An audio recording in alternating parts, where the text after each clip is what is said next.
even since the Ghomeshi thing, really in Canada, in some ways, the conversation had started earlier.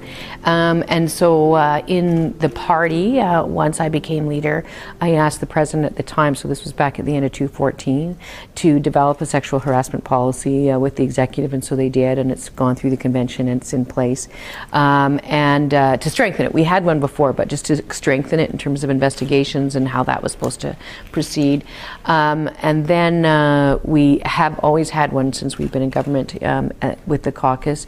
And then we talk to the caucus and the staff as well as the MLAs, quasi-regularly, just to remind them of the policy and how it's supposed to work and what the expectations are. So, we do as much as we can. There's no question it's a big issue. It's not a thing that you just turn a switch and it goes away. We also have processes that have been changed here at the legislature. We've put training in place for staff and for all MPPs.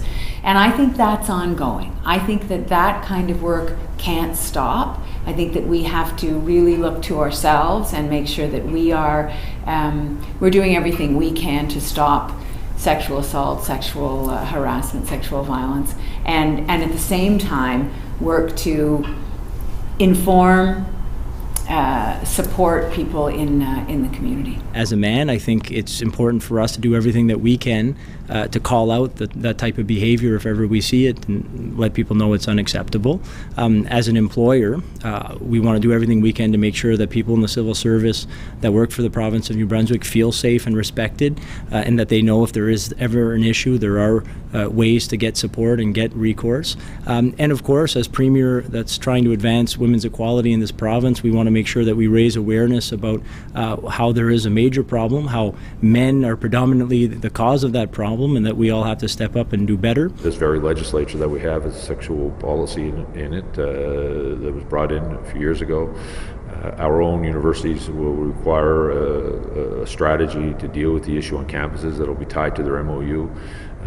So we need to continue as a province to make sure that this will not be tolerated. As a country, we need to make sure it will not be tolerated. And for those who've experienced and suffered at the hands of others, that we need to make sure that we have in place the right procedures to provide them with the help and to get them back to good health.